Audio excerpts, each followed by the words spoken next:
pendientes. Y bueno, vamos a comenzar entonces con la prepa de farmacocinética clínica. El índice de contenidos está aquí expuesto, no me voy a detener mucho por esta parte, vamos a pasar directamente, o sea, cuando hablamos de farmacocinética clínica, vamos a hablar, básicamente vamos a poner en práctica los conceptos que ya tocaron en la prepa con René. O sea, vamos a ver verdaderamente cómo desde el punto de vista clínico se manifiesta esas cosas que quizás sonaban muy teóricas o muy matemáticas en la prepa que les dio René. Y para entender esto que les quiero decir, primero tenemos que hablar sobre los modelos de compartimientos farmacocinéticos.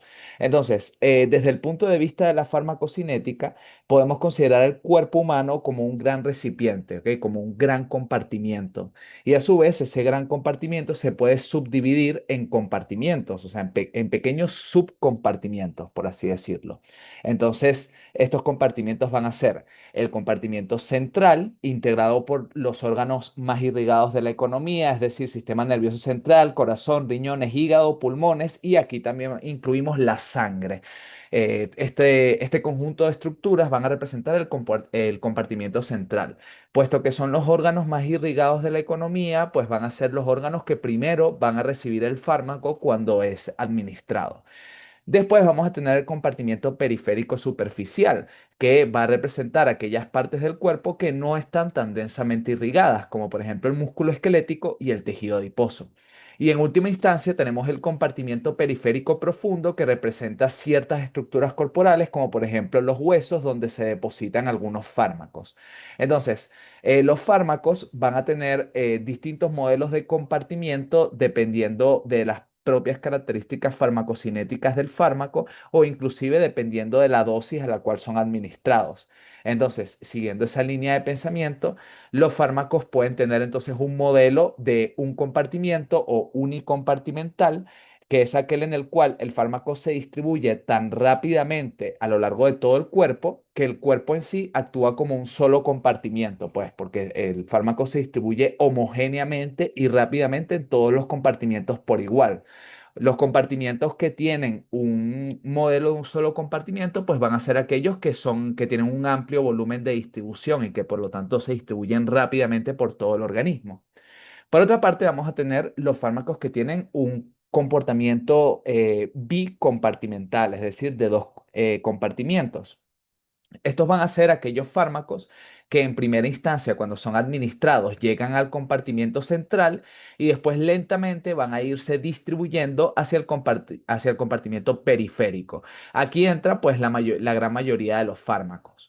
Y en última instancia vamos a tener aquellos fármacos que tienen un modelo tricompartimental, que son esencialmente aquellos que se depositan en otros tejidos, como por ejemplo el hueso. Un ejemplo de eso son las tetraciclinas, que es un fármaco que se deposita a nivel del hueso. Entonces, básicamente ese es el principio, ¿no? Modelo de un compartimiento, aquellos fármacos que se distribuyen rápida y homogéneamente a lo largo de todo el cuerpo, de manera tal que el cuerpo actúa como un solo compartimiento. Tenemos el modelo de dos compartimientos en el cual el fármaco se va distribuyendo primero rápidamente en el compartimiento central y luego en el compartimiento periférico. Y por último, tenemos los fármacos que tienen un modelo tricompartimental, que son aquellos que se terminan depositando en algunos tejidos, como por ejemplo el hueso. Ahora, viéndolo de manera más esquemática, entonces el modelo de un compartimiento nos establece que si administramos un fármaco, en este caso en forma de bolo intravenoso, este se va a distribuir directamente en todo el cuerpo y desde allí entonces va a ser eliminado. Si lo vemos en una gráfica, entonces fíjense que en el eje de las Y tenemos la concentración del fármaco en plasma y en el eje de las X tenemos el tiempo en horas. Entonces, cuando traducimos esta representación gráfica a una representación semilogarítmica, nos da una línea recta. Esto nos habla de que la velocidad a la cual el fármaco está siendo eliminado del cuerpo es constante. Esto porque el fármaco pues directamente se distribuye en todo el cuerpo y una vez se distribuye en todo el cuerpo comienza a ser eliminado. A diferencia del modelo de dos compartimientos, en el cual fíjense que el fármaco es administrado inicialmente y llega primero al compartimiento central. Desde el compartimiento central entonces puede tener varios destinos. Uno va a ser pasar al compartimiento periférico y el otro va a ser eliminado directamente. Todos los fármacos se eliminan desde el compartimiento central. ¿Por qué? ¿Por qué creen ustedes que todos los fármacos se eliminan desde el compartimiento central? Porque justamente los órganos del compartimento central son órganos de alta irrigación, como los riñones y el hígado. Sí, está bien, pero por la piel también se elimina fármaco, ¿verdad? Cuando sudamos. Hay otras formas de eliminar el fármaco aparte del riñón y el hígado. Entonces, ¿por qué? Porque es del compartimiento central. No podría decir yo, por ejemplo, que los fármacos que llegan a la piel también son eliminados a través de la piel, eso sería desde el compartimiento periférico. O sea, algo le falta a tu respuesta.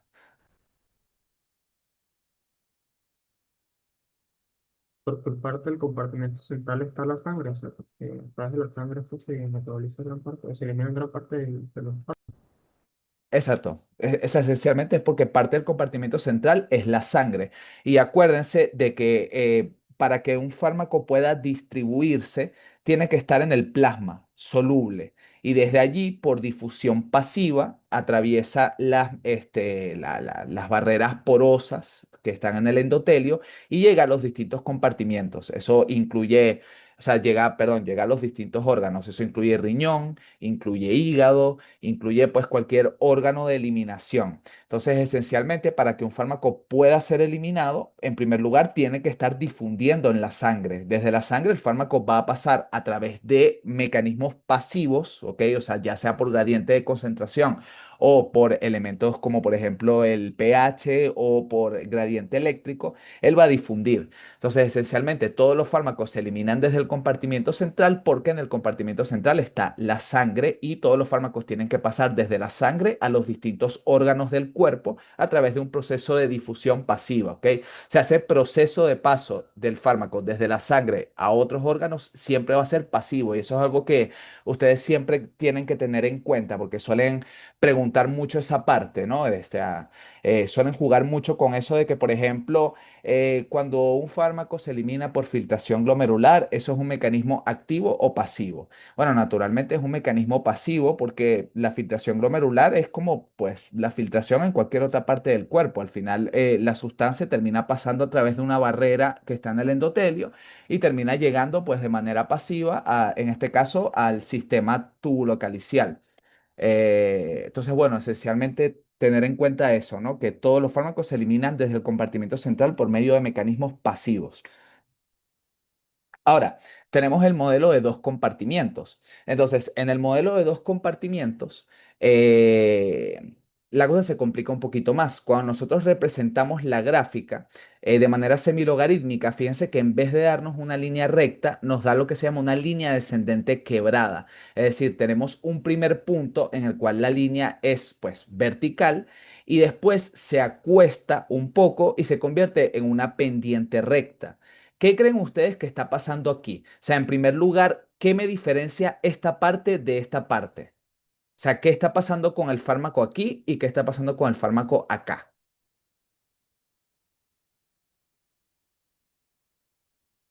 Bueno, en la primera parte de la gráfica, que hay como un descenso bastante rápido de la concentración de la teofilina, es porque está pasando del compartimiento central al compartimiento periférico. En Ok. cambio, Ujú. en la otra pendiente se refiere a cuando ya se terminó la distribución, principalmente, o sea, cuando ya no predomina la distribución, sino la eliminación. Ok, entonces ahora yo te pregunto, ¿eso que tú me dices quiere decir que en esta primera parte solo hay distribución y en esta segunda parte solo hay eliminación? No, no. O sea, desde que tú colocas el fármaco ya hay eliminación, pero en una parte predomina más un proceso que en otro. Ok, exactamente. O sea que en esta primera parte de la curva, la velocidad es muy rápida, tal cual como dijiste, o sea, las concentraciones del fármaco disminuyen más rápidamente porque tengo la sumatoria de dos procesos. Primero, la distribución desde el compartimiento central al compartimento periférico y por otra parte, la eliminación del fármaco que siempre ocurre, tal cual como mencionaste, el fármaco es eliminado desde el momento en el que ingresa al cuerpo, ya comienza a ser eliminado. Entonces aquí yo tengo la sumatoria de esos dos procesos. No obstante, cuando llegó la segunda parte de la curva, la mayor parte de la distribución ya se hizo hasta el punto de que pues ya no queda representada en la gráfica y aquí está predominando solamente la eliminación. Y por eso entonces se ve más lento, se acuesta la curva. Bien, ahora teniendo en cuenta todo esto del compartimiento central, el compartimiento periférico, entonces vamos a comenzar a entrar con respecto a los parámetros farmacocinéticos, teniendo en cuenta, pues en primera instancia, la vida media de eliminación o bueno, directamente vida media. La vida media se define como el tiempo necesario para que una cantidad del fármaco presente en el cuerpo se elimine a la mitad, ¿ok? O sea, básicamente es eso, el tiempo necesario para eliminar la mitad de la concentración del fármaco que está en el cuerpo. Tener en cuenta siempre que aquí la palabra clave es mitad, o sea, estamos hablando de proporción. Siempre que decimos que se cumple una vida media, estamos diciendo que se está eliminando la mitad de la concentración del fármaco en el cuerpo en un momento dado. Ahora, ¿por qué es importante saber esto? Porque entonces entramos a ver esta tabla. Fíjense que aquí yo tengo un fármaco que tiene una vida media de 8 horas. Entonces, cuando se cumplen las primeras 8 horas, vamos a ver que se ha eliminado el 50% del fármaco. Ahora, cuando pasan otras 8 horas, ahora se elimina, es un 25%, o sea, se elimina la mitad de la mitad. Y así consecutivamente, cuando pasan otras 8 horas, se elimina el 12,5, que es la mitad de 25. Cuando llegamos a las 32, se elimina el 6,25, que es la mitad de 12,5. Y así consecutivamente, o sea, esencialmente, cada vez que se cumple una vida media, yo lo que estoy haciendo es eliminar la mitad de la mitad de la mitad de la mitad de la mitad y así hasta el infinito. ¿Por qué es importante tener esto en cuenta? Porque uno podría pensar contraintuitivamente que en dos vidas medias se elimina por completo el fármaco, ¿no? Porque ajá, en la primera vida media se elimina el 50% y en la segunda vida media se elimina el otro 50%, pero no es así. Siempre estamos hablando de un tema de proporción, porque como les dije, la vida media es el tiempo necesario para eliminar la mitad del fármaco presente del cuerpo en un momento dado. Es decir, que si yo en un momento tengo 100, cuando se cumple una vida media voy a tener 50. Y después, cuando se cumpla la otra vida media, voy a tener 25. Y así consecutivamente. Siempre es la mitad de la mitad de la mitad de la mitad. Entonces, en líneas generales, para poder tener un aproximado de cuántas vidas medias serían necesarias para eliminar la mayor parte del fármaco, o bueno, básicamente para hacer que, hasta que, o sea, la cantidad de vidas medias necesaria para que la concentración del fármaco en el cuerpo sea prácticamente despreciable o indetectable, son 4 vidas medias. Algunos proponen que 5, pero en líneas generales lo que nosotros tomamos acá en la cátedra es 4 vidas medias. Entonces eso se lo graban a fuego en el cerebro, que en 4 vidas medias se ha eliminado la mayor parte del fármaco hasta el punto de que prácticamente se considera clínicamente como que el fármaco ya se eliminó por completo. Ahora, existen otras cantidades de vidas medias que se utilizan también, sobre todo desde el punto de vista farmacocinético. Por ejemplo, cuando se cumplen 7 vidas medias es generalmente cuando se hacen los ensayos para determinar el porcentaje de excreción urinaria.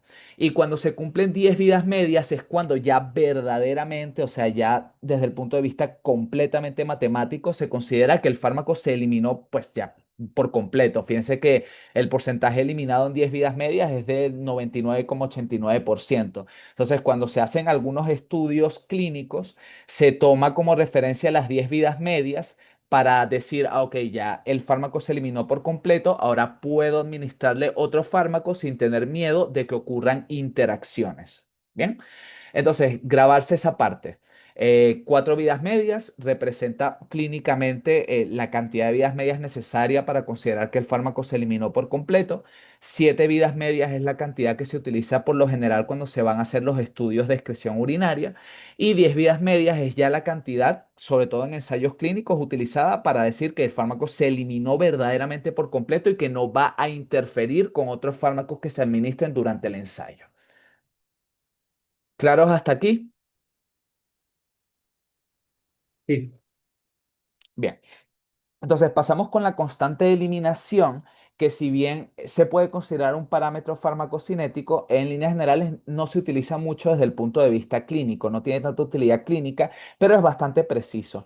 En líneas generales, la constante de eliminación se define como el porcentaje del fármaco eliminado en una cantidad de tiempo. Y para calcularlo, nosotros lo hacemos tomando la pendiente de la recta de eliminación. No tienen que detenerse mucho en esta parte. Podemos verlo inclusive un poquito mejor en este cuadro, pero vamos a pasar primero a explicar el crimen sistémico. No me voy a detener mucho con constante de eliminación. De todas formas, la cátedra no hace mucho énfasis en la constante de eliminación. Ahora, más útil desde el punto de vista médico es tener en cuenta el clearance sistémico. El clearance sistémico y tener en cuenta esta definición se define como el volumen de plasma o de sangre depurado del fármaco por unidad de tiempo. Y bueno, por supuesto, constituye la suma de todos los volúmenes de líquido depurado por las diferentes vías. Es decir, cuando yo digo clearance sistémico, estoy hablando de la sumatoria de todo el volumen de líquido depurado, bien sea de manera hepática, bien sea de manera renal, bien sea por otras vías, como por ejemplo, pues a través de la piel, a través de otras secreciones, etcétera. Entonces, el punto clave a tener en cuenta con el clearance sistémico es que cuando hablamos de clearance no hablamos de la cantidad de fármaco que está siendo eliminada. Estamos hablando del volumen de plasma que está siendo depurado del fármaco por unidad de tiempo. Es decir, fíjense en este fármaco. El fármaco que está representado en esta tabla tiene un clearance de 10 litros por hora y tiene un volumen de distribución de 100 litros. Es decir, que en líneas generales yo voy a tener que filtrar esos 100 litros para yo depurar todo el líquido corporal de ese fármaco. Entonces voy a necesitar 10 horas para depurar esos 100 litros. Ahora, el clearance por sí solo a mí no me va a decir exactamente pues cuánto es la cantidad exacta del fármaco que se está eliminando, porque de nuevo, a mí el clearance no me habla tanto del fármaco, me habla es del plasma, me habla es de cuánto plasma está siendo depurado del fármaco por unidad de tiempo. O sea, uno por asimilación puede decir, bueno, si el fármaco tiene un clearance muy alto, eso significa que el plasma se depura, o sea, que una gran cantidad de plasma se depura por hora y por lo tanto el fármaco se elimina más rápido. Sin embargo, yo no puedo saber exactamente a través del clearance cuánto es la cantidad del fármaco que se está eliminando. Para eso tengo que apoyarme de otros parámetros farmacocinéticos como por ejemplo la constante de eliminación. Como la constante de eliminación se define como el porcentaje del fármaco que es eliminado por unidad de tiempo, entonces fíjense que este fármaco tiene una constante de eliminación de 0,1 horas a la menos uno, que es lo mismo que decir una constante de eliminación del 10%. Es decir, que por cada hora yo estoy filtrando 10 litros de plasma. O sea, estoy liberando 10 litros de plasma del fármaco y eso cuantificado representa una eliminación del 10% del fármaco. Entonces, si yo tenía 1000 miligramos en el plasma, entonces estoy eliminando 100 miligramos por cada hora. Por supuesto, como la constante de eliminación también es una proporción porque es un porcentaje, entonces pues cada vez que va pasando una hora yo voy a eliminar el 10% del 10% del 10% del 10% del 10%. Muy similar al tema de la vida media. O sea que si yo cumplo las 10 horas, no significa que yo voy a eliminar completamente el fármaco porque ahí sí 10 por 10 es igual a 100, entonces eliminé el 100% del fármaco. No. O sea, como estoy eliminando constantemente una proporción, estoy eliminando el 10% del 10% del 10% del 10%, pues fíjense que ya cuando llego a la hora 10 todavía me queda por depurar 348 miligramos del fármaco. ¿Sí? ¿Queda clara esta parte?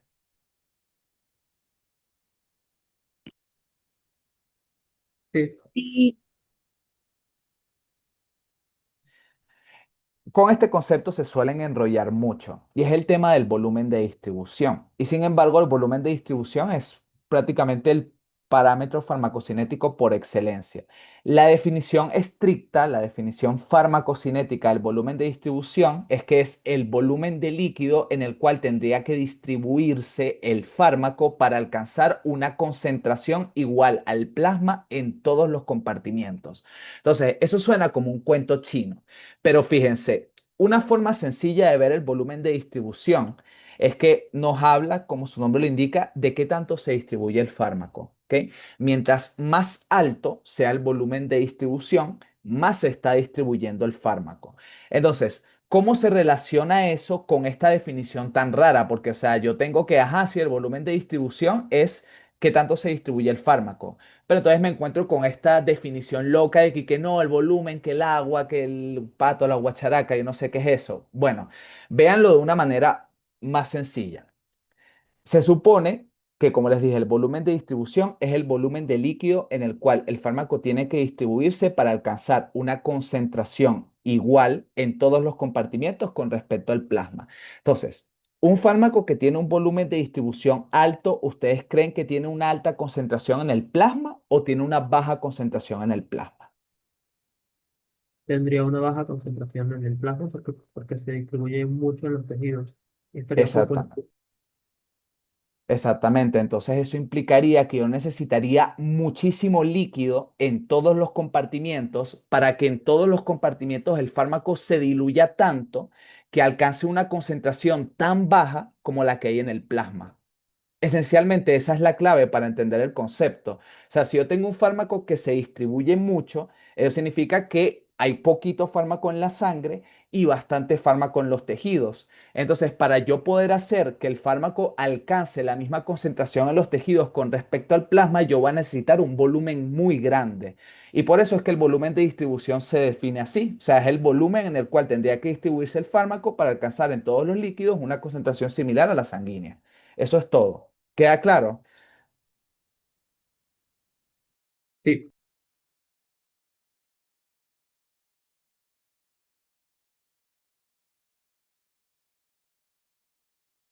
Ok. Entonces aquí podemos comenzar a relacionar los distintos parámetros, el clearance, la constante de eliminación y la vida media. Entonces, no me voy a poner a enrollarme mucho por esta parte con la parte matemática porque en verdad no es objetivo y tampoco se los van a preguntar como se los había mencionado. Una fórmula que a mí siempre me gustó tener en cuenta es esta, la de vida media es igual a 0,7 por el volumen de distribución sobre el clearance. Bueno, siempre la tuve en la mente, pero en líneas generales nunca me sirvió de nada. No hace falta en verdad que se dé mucha mala vida con esto.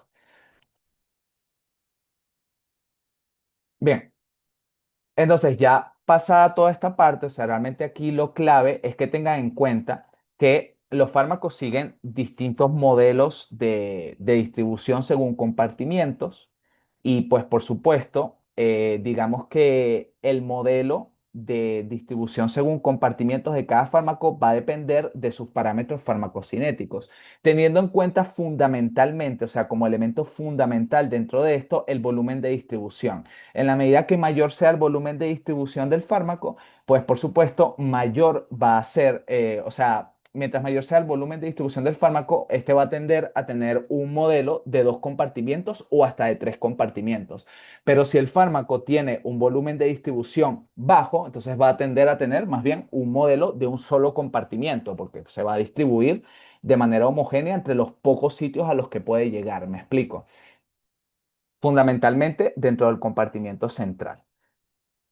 Entonces, eh, en ensayos clínicos se ha estudiado las curvas de concentraciones sanguíneas de los fármacos una vez estos han sido administrados.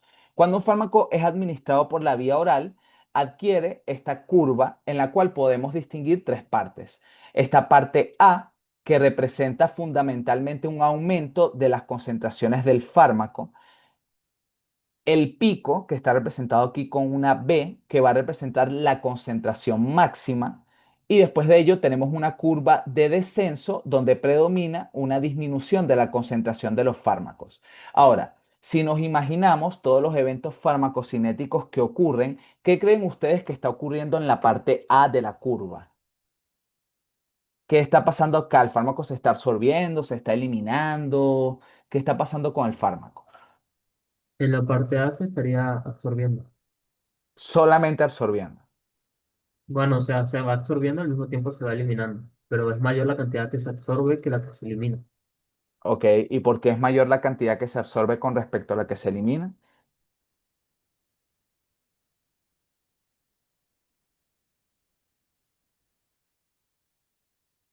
porque esto está relacionado con la constante eliminación del fármaco. Si solo se elimina el 10% de lo que se va esto absorbiendo, pues si se absorbe una cierta cantidad no se va a eliminar todo, o no lo sé.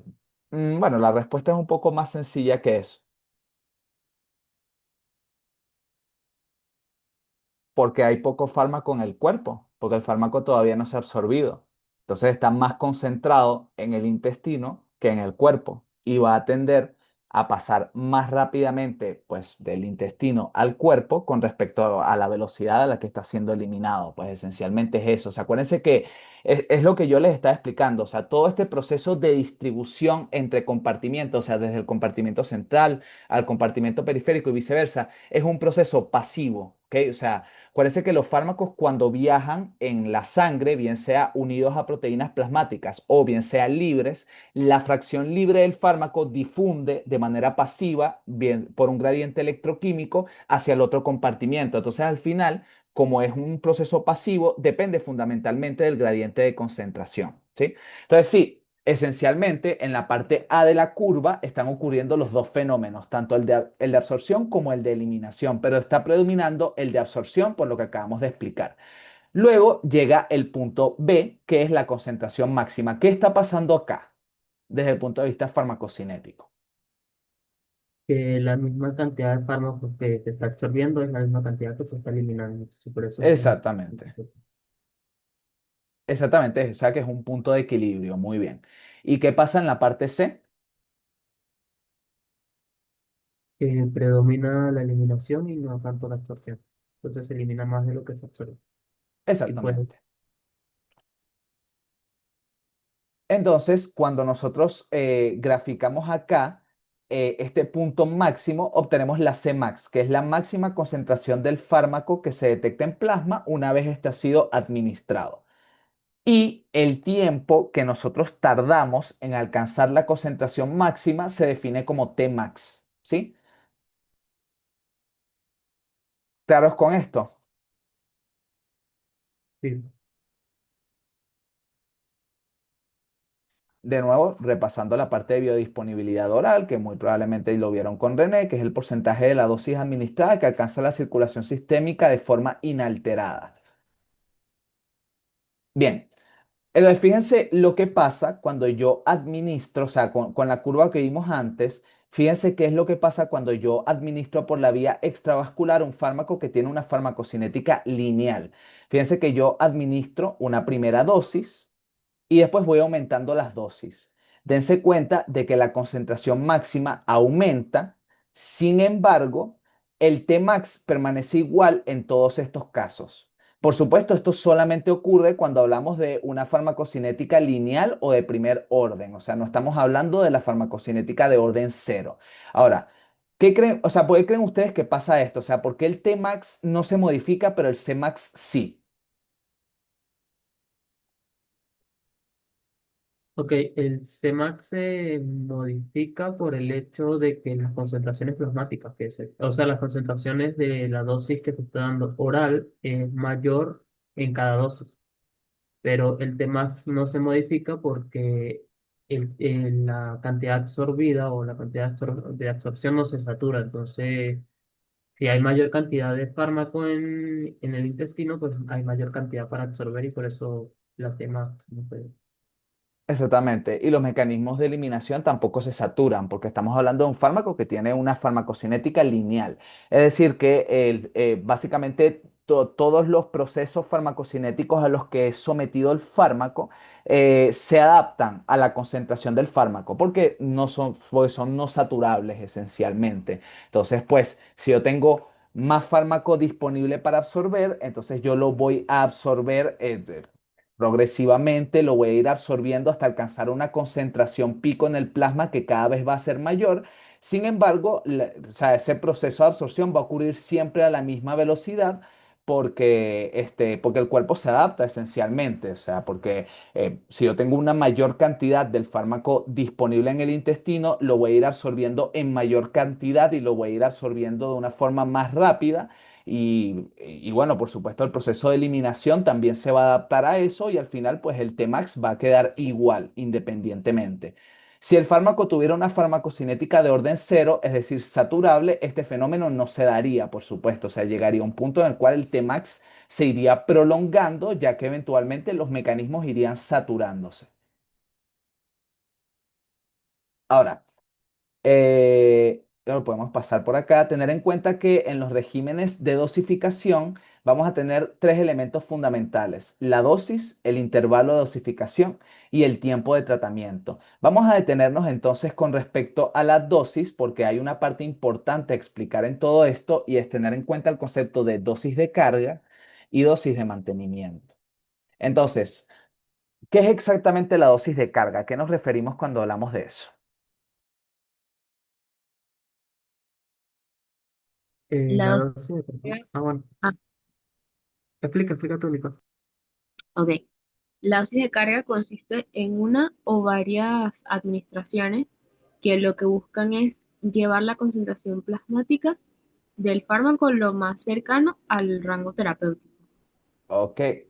Y cómo decirte, cuál es la característica fundamental de la dosis de carga, cómo tú calculas la dosis de carga por lo general. La, ya te digo, Depende del volumen de distribución, ¿no? por el volumen de distribución, exacto. Exactamente. O sea, va a tener en cuenta fundamentalmente el volumen de distribución. ¿Ok? Mientras mayor sea el volumen de distribución, pues por supuesto tienes que tener cuidado con o sea, inclusive, si el volumen de distribución del fármaco es bajo y el fármaco es cardiotóxico, entonces la dosis de carga tiene que ser baja, porque si no, el fármaco rápidamente se va a distribuir, se va a quedar allí sobre el corazón, actuando sobre el compartimiento central y puede producir daño. Entonces siempre se calcula la dosis de carga teniendo en cuenta el volumen de distribución, que realmente es una fórmula sencilla, es la concentración plasmática deseada por el volumen de distribución. Es básicamente la fórmula que se utiliza por lo general para tener en cuenta la dosis de carga. Y siempre recordar que la dosis de carga por lo general es el doble de la dosis de mantenimiento. O sea, si la dosis de mantenimiento es 300, la dosis de carga es de 600, esencialmente. ¿Y la dosis de mantenimiento qué sería entonces?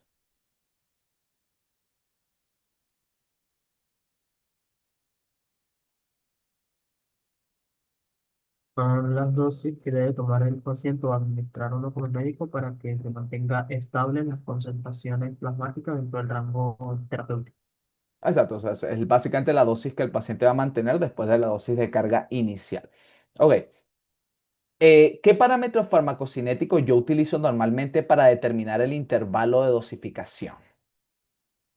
El tiempo de vida La vida media. La vida media, exactamente. Por lo general, el intervalo de dosificación se corresponde con la vida media, aunque se van a dar cuenta en la práctica clínica de que esto muchas veces no se cumple, pues, o sea, de que verdaderamente los intervalos de dosificación suelen ajustarse a las comodidades del paciente porque nadie se va a estar tomando un fármaco cada hora, por ejemplo, para aquellos que tienen una vida media muy, muy corta. Entonces, muchas veces, pues, se termina ajustando el intervalo de dosificación para hacerlo humanamente posible dentro de lo que cabe o para mejorar la adherencia al tratamiento. Entonces tengan en cuenta eso, que eso puede salir como pregunta, o sea, tener en cuenta que la dosis de carga tiene en cuenta para su cálculo el volumen de distribución y el intervalo de dosificación tiene en cuenta fundamentalmente la vida media. Ya, esto lo quiero borrar. Ok, ya va.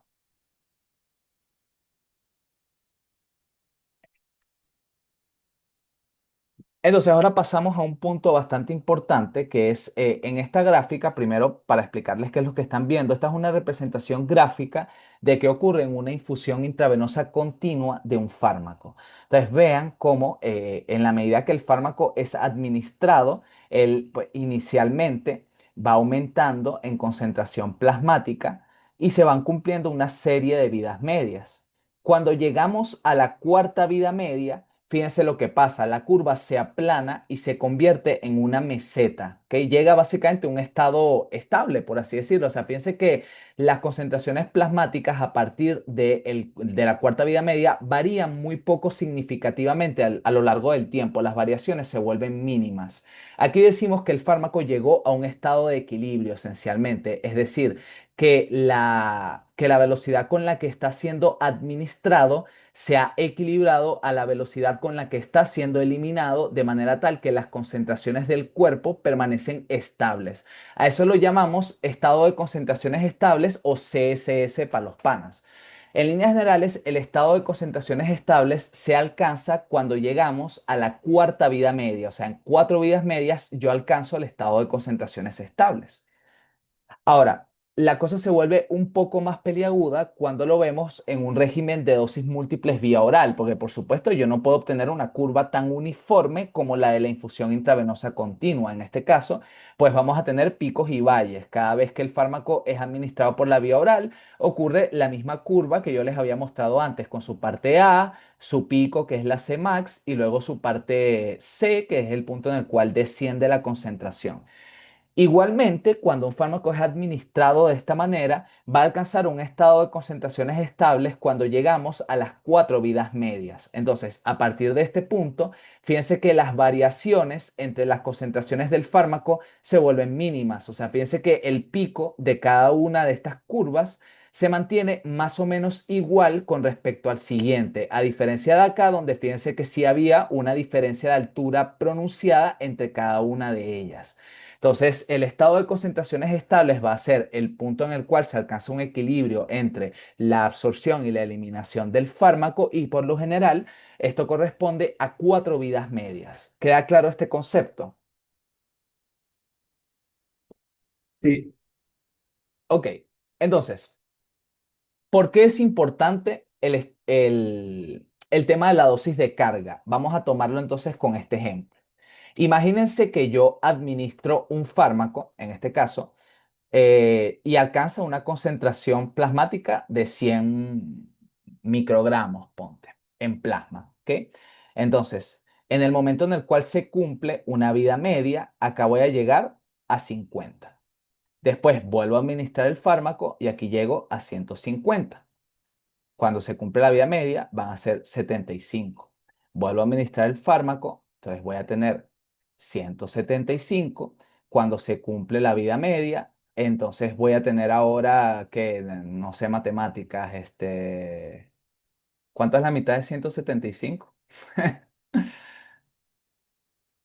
85, Eh, 85, ¿segura? 170, sí, es la mitad, ¿no? Sí. 87.5. Exacto, 87.5. 87.5. Entonces aquí voy a tener 187.5. ¿Cuánto es la mitad de 187.5? 93,75. 93,75. Entonces 193,75. ¿Cuánto es la mitad de 193,75?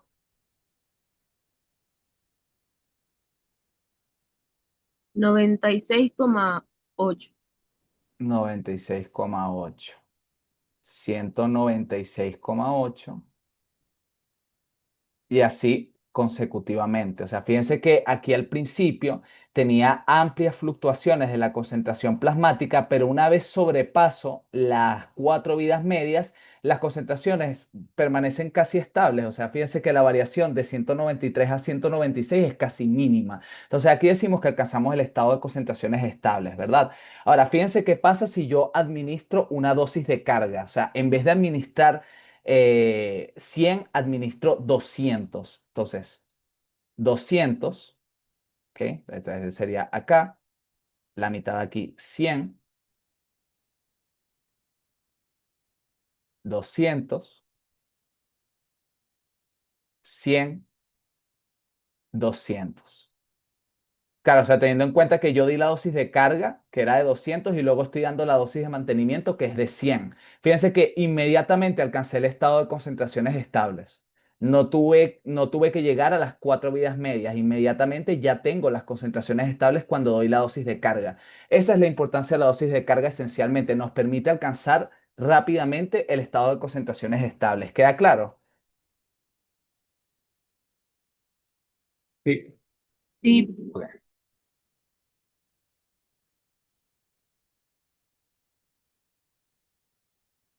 Bien, entonces aquí se puede ver un poquito en gráficas qué pasa dependiendo de las distintas variaciones. Aquí tengo lo que ocurre normalmente en un paciente muy bien portado que cumple con todas sus dosis. Fíjense que pues eventualmente cuando alcanzamos las 4 vidas medias, las concentraciones se mantienen estables y se mantienen dentro del rango terapéutico. Ahora, si yo, por ejemplo, comienzo a incrementar la dosis, pero mantengo el intervalo, entonces las fluctuaciones entre los picos y los valles se van a hacer mayor. Por otra parte, si yo disminuyo el intervalo, voy a obtener mayores concentraciones del fármaco, sin embargo, las fluctuaciones no van a ser tan marcadas.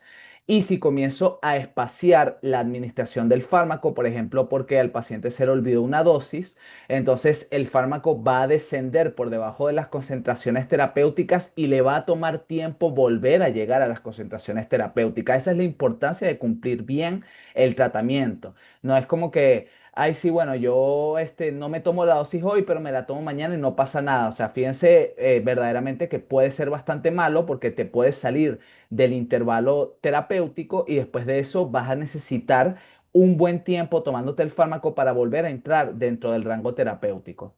¿Sí?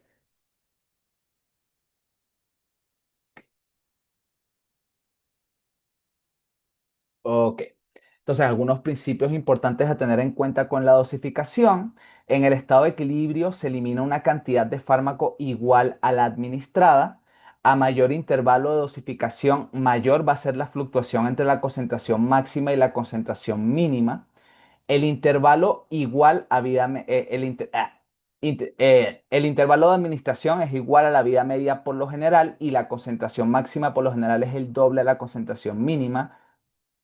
El tiempo para alcanzar el estado de concentraciones estables es el mismo para la infusión continua con respecto al dosaje intermitente con intervalos iguales a la vida media. O sea, es lo que les estaba mostrando. En 4 vidas medias yo voy a alcanzar el estado de concentraciones estables, no importa la vía de administración que yo esté utilizando. Si se suspende la medicación, la concentración se vuelve indetectable a partir de la 4 vida media y esto aplica mientras la cinética sea lineal. Y bueno, la dosis se calcula para la concentración plasmática dentro del rango terapéutico, teniendo en cuenta fundamentalmente el volumen de distribución. O sea, yo determino cuál es la concentración plasmática que está en el rango terapéutico, yo eso lo multiplico por el volumen de distribución y eso me va a dar la dosis de carga. Y sobre la dosis de carga, puedo calcular la dosis de mantenimiento, teniendo en cuenta que la dosis de mantenimiento es la mitad de la dosis de carga. No sé si se entendió ese trabalenguas. Sí, sí, se entendió. Bien. Tener en cuenta entonces la diferencia entre la cinética lineal y no lineal, o también decir cinética de primer orden y de orden cero. Tener en cuenta que la cinética de eliminación de primer orden es aquella en la cual existen mecanismos no saturables, ¿bien? Por lo tanto, como no son saturables, no importa cuánta sea la cantidad del fármaco que yo administro, la absorción, la eliminación, bueno, en líneas generales todo el ADME va a ocurrir siempre a la misma velocidad, de la misma manera adaptándose a la concentración del fármaco y por lo tanto, pues la concentración plasmática esperada, o sea, En líneas generales, los fenómenos farmacocinéticos van a ocurrir a la misma velocidad, de la misma manera, cuando tenemos una cinética lineal, puesto que es no saturable. Sin embargo, cuando tenemos una cinética no lineal, hablamos de aquella en la cual hay mecanismos saturables. Por lo tanto, una vez estos se saturan, comienzan a haber alteraciones en estos procesos farmacocinéticos y vamos a tener, por ejemplo, acumulación del fármaco, porque no se puede eliminar adecuadamente porque se saturaron los mecanismos, por poner un ejemplo. Y allí comienzan a haber problemas. Por suerte, la mayoría de fármacos a dosis terapéuticas entran dentro de la cinética lineal. Ojo, eventualmente, si la dosis de los fármacos es demasiado elevada, eventualmente, pues los mecanismos de eliminación o los mismos mecanismos implicados dentro de la farmacocinética se van a saturar y puede haber intoxicación. Sin embargo, pues la mayoría de fármacos a dosis terapéuticas entran dentro de la cinética lineal.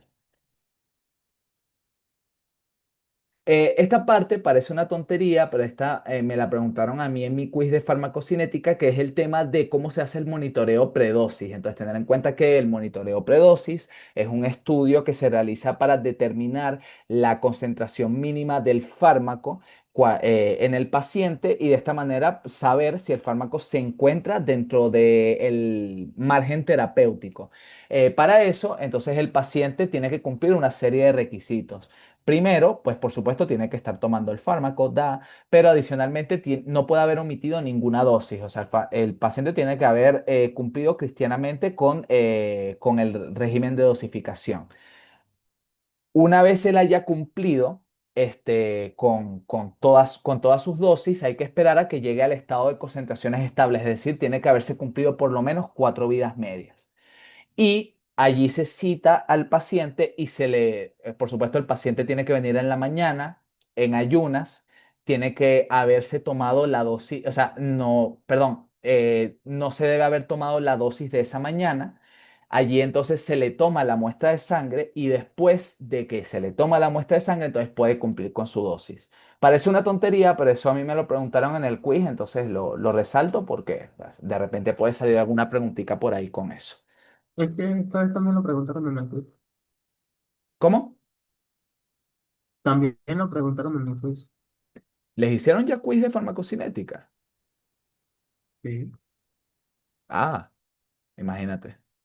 Bueno, y por último llegamos a la parte de situaciones especiales, que es tener en cuenta pues las distintas particularidades o cómo la farmacocinética puede verse alterada dependiendo del estado en el que se encuentra el paciente. Entonces tenemos, bueno, factores propios del paciente, fisiopatológicos y las interacciones medicamentosas. Desde la parte del paciente va a entrar en juego su edad, su peso, su obesidad, su polimorfismo genético, que aquí es donde entra la parte de los metabolizadores rápidos y los metabolizadores lentos. Algunos fármacos su eliminación varía dependiendo del propio polimorfismo genético del individuo. Por ejemplo, la isoniazida. La isoniazida, pues los pacientes pueden ser, o era la rifampicina, era uno de esos dos, es un antituberculoso. Creo que es la rifampicina, ahora que lo pienso. No me acuerdo. Pero el punto es que existen metabolizadores rápidos y metabolizadores lentos para esta droga y pues por supuesto los metabolizadores lentos corren el riesgo de que pueden sufrir intoxicación por el fármaco. Entonces allí tienes una condición que te está modificando la farmacocinética del paciente. La dieta, por supuesto, hay algunos alimentos que modifican la disponibilidad de ciertos fármacos o que inclusive pueden inducir la eliminación del fármaco por la vía hepática, como ocurre con el jugo de toronja. El jugo de toronja es un gran inductor del citocromo P34A5 y como consecuencia de eso, pues en muchas ocasiones cuando los pacientes están recibiendo ciertos tratamientos, como el tratamiento antimalárico, pues se contraindica el consumo de jugo de toronja precisamente porque induce la eliminación del fármaco por vía hepática, el embarazo o inclusive la propia adherencia al tratamiento. Desde el punto de vista fisiopatológico, pues por supuesto nefropatías, hepatopatías, cardiopatías, neoplasias y las interacciones medicamentosas que sobre todo prevalecen mucho en los ancianos polimedicados, pacientes en UCI, eh, entre otros. Entonces, bueno, aquí tienen todas estas situaciones especiales en las cuales pues tienen ciertos fármacos que disminuyen o que aumentan la eliminación hepática. No me voy a detener mucho aquí porque tampoco es objetivo. Simplemente tener en cuenta que ciertos fármacos son capaces de modificar la actividad de las enzimas hepáticas o son inclusive capaces de modificar la excreción renal de los fármacos, como ocurre en el caso del Probenecid con la penicilina, que el Probenecid es capaz de inhibir la secreción de la penicilina a nivel del túbulo renal y como consecuencia de eso aumenta la concentración de la penicilina en plasma y prolonga el tiempo de la penicilina, esencialmente prolonga la vida media de la penicilina. Ese es un ejemplo por el punto de vista renal. Desde el punto de vista hepático, bueno, o sea, fíjense la cantidad de interacciones medicamentosas que hay. No hace falta verdaderamente que se las aprendan, pasamos aquí casi que por encimita para que lo sepan. Ahora, la parte de situaciones especiales como tal, dependiendo de las características del paciente, sí es importante. Y aquí voy a hacer un poco más de énfasis. Entonces, desde el punto de vista de los neonatos, lo más importante que hay que tener en cuenta es que los neonatos tienen una mayor superficie corporal total. O sea, a pesar de que son más pequeños, tienen una mayor área corporal en proporción. Y como consecuencia de eso, la absorción percutánea es mayor. Entonces, por ejemplo, en los recién nacidos no es para nada recomendable administrar esteroides por la vía tópica. Esas cremas de esteroides que si betametasona e inclusive la propia budesonida, todos esos esteroides tópicos están contraindicados en los neonatos y en los lactantes. ¿Por qué? Porque lo absorben muy rápidamente, como consecuencia precisamente de que tienen una mayor superficie corporal total. Entonces, tienen riesgo de sufrir precisamente efectos adversos agudos como consecuencia de la administración de los fármacos tópicos. Entonces, esa es la característica fundamental a tener en cuenta con los neonatos, el hecho de que tienen una mayor superficie corporal total. Por supuesto, tienen un pH gástrico menos ácido, lo cual pues va a favorecer a que a nivel del estómago se absorban menos los fármacos ácidos. La albumina está disminuida, la actividad del CYP es inferior al adulto, hay una menor excreción renal, ya que el riñón de los lactantes y de los recién nacidos tiene una menor capacidad para concentrar la sangre, es decir, tiene una menor capacidad para filtrar lo que está en la sangre y como consecuencia de eso los fármacos se acumulan más. Entonces las dosis tienen que ser menores. Eh, desde el punto de vista de los ancianos, recuerden que el problema fundamental con la vejez es el hecho de que hay una sustitución del tejido muscular por tejido adiposo. Como consecuencia del aumento del tejido adiposo, también hay una disminución del agua intracelular, puesto que como ahora tengo una mayor cantidad de adiposidad de células grasas sustituyéndome a las células musculares, entonces el agua, en vez de meterse hacia el espacio intracelular, es repelida hacia el compartimiento intravascular y hacia el intersticio. Entonces, el aumento adiposo trae como consecuencia también una disminución del agua intracelular. ¿Qué creen ustedes que pasaría en este caso? O sea, ¿qué pasaría con el volumen de distribución de los fármacos, sobre todo los fármacos hidrosolubles? De cierta manera va a estar disminuido, porque el ser hidrosoluble, pues, y al estar disminuido el agua corporal, todo va a estar disminuido esta distribución. Ok, exactamente. Aparte de eso, hay un gasto cardíaco menor, hay un menor flujo a los sanguíneos y hay un menor flujo sanguíneo renal. Todo esto me lleva a decir que, pues por supuesto, el clearance va a ser menor, va a ser menor la cantidad de plasma que yo voy a depurar del fármaco. Básicamente los ancianos están en una situación de vulnerabilidad por todos los lados, o sea, tienen un menor volumen de distribución, van a tener una menor eliminación de los fármacos y como consecuencia de eso, los fármacos tienen un efecto menor en ellos y aparte de eso, tienen un mayor riesgo de intoxicación. También la motilidad y la función gastrointestinal están disminuidas, por lo tanto ellos absorben menos el fármaco. En las mujeres embarazadas hay, por supuesto, un aumento del tejido adiposo y un aumento del peso, pero también hay un aumento del volumen plasmático. Esencialmente, el embarazo es un estado dilucional, porque la mujer embarazada tiene que, por una parte, llevar su propia volemia y también tiene que llevar la volemia del feto. Jesús Martínez levantó la mano, cuéntame.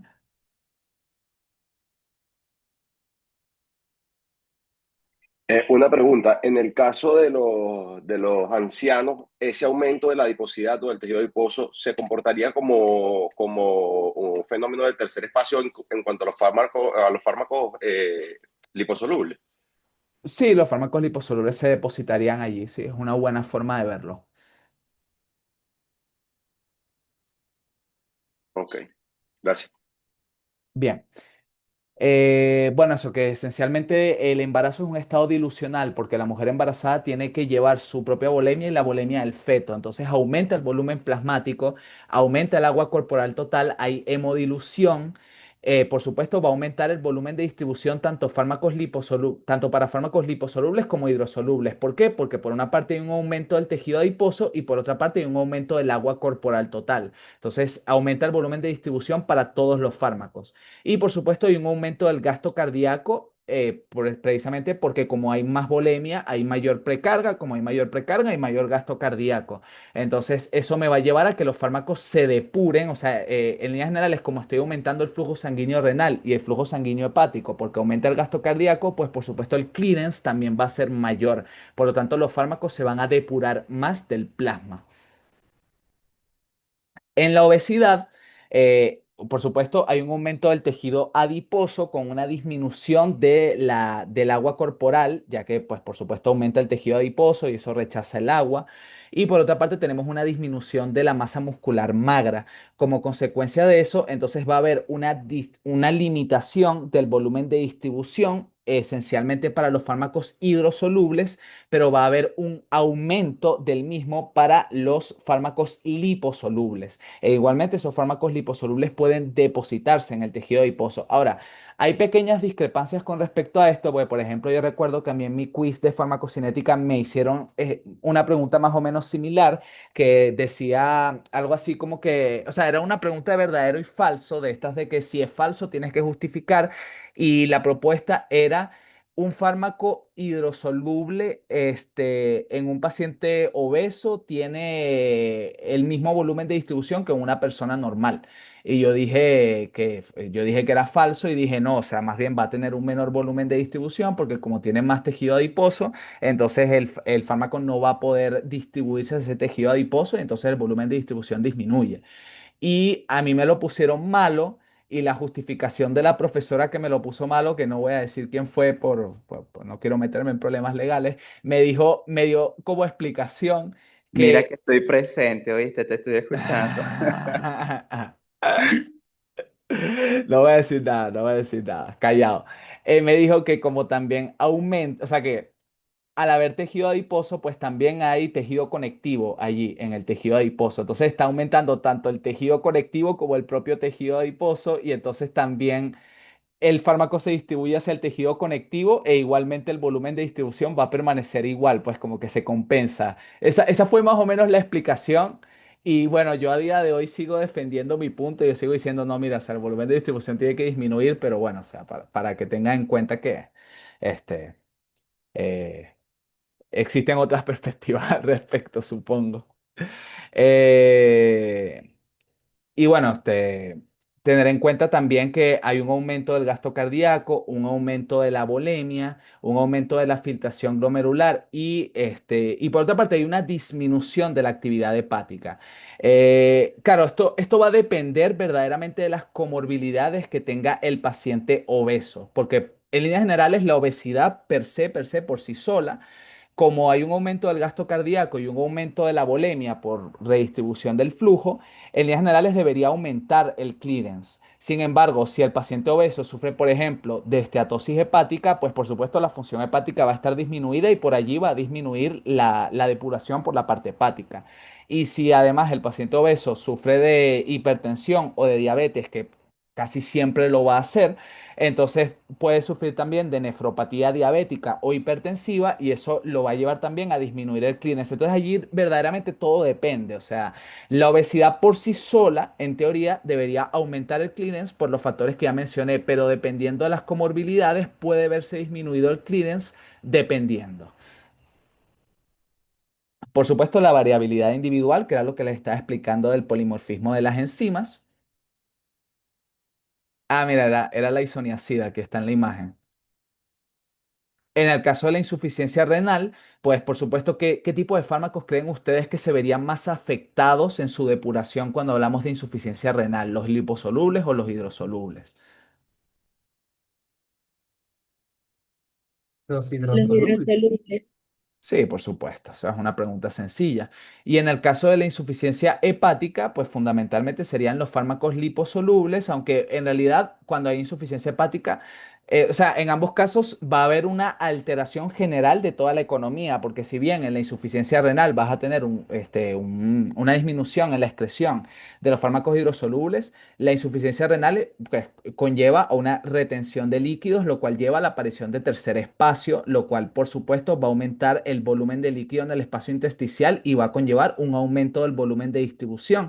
Entonces, al final también se va a modificar el volumen de distribución de todos los fármacos, va a haber también modificaciones desde el punto de vista del transporte, porque va a disminuir también la vida media de las proteínas transportadoras cuando hay lesión renal. Entonces, en líneas generales se afectan todos los parámetros farmacocinéticos, pero el punto más importante a tener en cuenta es que en la insuficiencia renal hay una disminución en la excreción de los fármacos hidrosolubles. Por eso los pacientes renales requieren de un ajuste de los fármacos dependiendo de su tasa de filtración glomerular. En el caso de la insuficiencia hepática, pues bueno, lo mismo. Por una parte, se va a afectar la eliminación de los fármacos liposolubles, pero por otra parte también hay una menor producción de proteínas transportadoras, lo cual va a tener, pues por supuesto, consecuencias con respecto inclusive a la propia vida media de los fármacos, porque acuérdense que, ¿cuál es la parte del fármaco que está disponible para su eliminación? ¿La que está unida a las proteínas o la que está libre? La fracción libre. Exactamente, la fracción libre. Si yo disminuyo la proporción de proteínas plasmáticas, aumenta la cantidad que está libre y si aumenta la cantidad que está libre, pues hay mayor cantidad disponible para la eliminación. Entonces también se va a ver afectada la vida media, se va a ver afectado el volumen de distribución, se va a ver afectado inclusive la absorción porque va a haber un menor vaciamiento gástrico, va a haber una disminución de la secreción biliar. Esto puede inclusive dificultar la absorción de ciertos fármacos liposolubles. Entonces, en líneas generales es algo mucho más global, ¿no? Pero lo más importante es tener en cuenta que eso, que la insuficiencia hepática, en líneas generales, me va a afectar a la depuración de los fármacos liposolubles. En la insuficiencia cardíaca hay un gasto cardíaco disminuido, hay una perfusión de órganos disminuida, lo cual me va a llevar a un menor clearance. Hay edema intestinal, lo cual me va a llevar a una menor absorción de los fármacos. Entonces, esto puede dar situaciones interesantes. Por ejemplo, ustedes le darían un diurético por vía oral a un paciente que está en anasarca? ¿O sería mejor la vía intravenosa? Es mejor la vía intravenosa, obviamente. Claro, porque como un paciente en anasarca tiene edema intestinal, muy probablemente pues, no va a absorber el fármaco, lo va a absorber en una muy pequeña proporción. Entonces, la primera dosis debería darse por vía intravenosa y después de que mejora el estado, podría pasarse la vía oral. Sin embargo, en la práctica uno no suele ver eso, pero el deber ser debería ser que primero se inicie con la vía intravenosa y después con la vía oral. Por esto que les estoy explicando. Por supuesto, como hay una hipoperfusión generalizada, pues como les dije, voy a tener un menor clearance y además voy a tener tercer espacio, voy a tener edema generalizado, lo cual me va a llevar a un aumento del volumen de distribución. Otras situaciones especiales, las neoplasias, igualmente va a haber un aumento del volumen de distribución porque tengo una masa de tejido nuevo que está creciendo y el fármaco también se distribuye hacia allá, lo cual puede dificultar que el fármaco llegue a su sitio terapéutico porque puede quedar atrapado en esta masa. Va a haber hipoproteinemia, edema y cambios de unión a proteínas plasmáticas.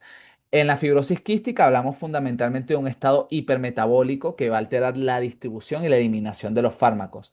Y en la diálisis, pues los fármacos que son, que principalmente tienen características hidrosolubles, tienen una baja unión a proteínas, que son pequeños, en líneas generales, pues van a tender a difundir a través de la diálisis y pueden perderse.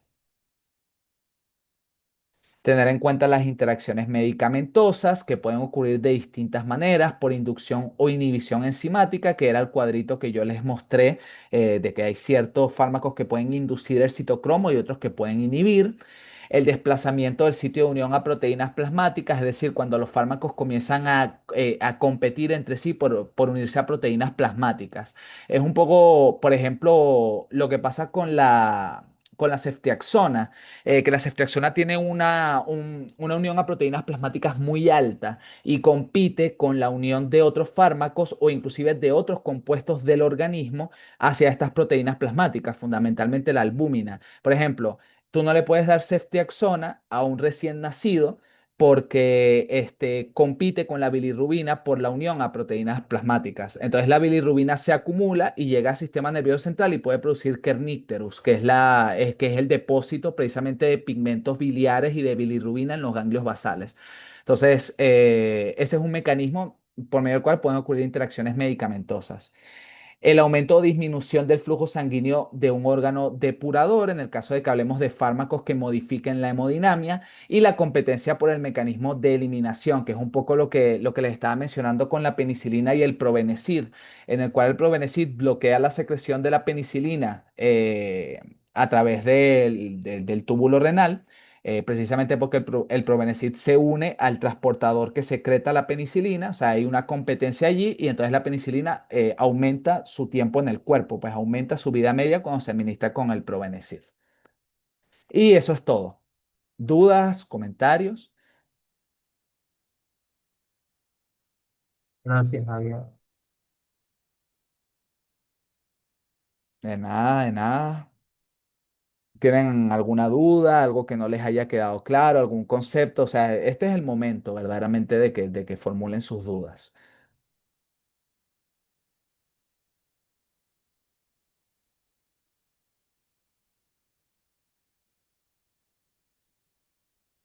Ok, una preguntita. ¿Ustedes ya discutieron el cuestionario?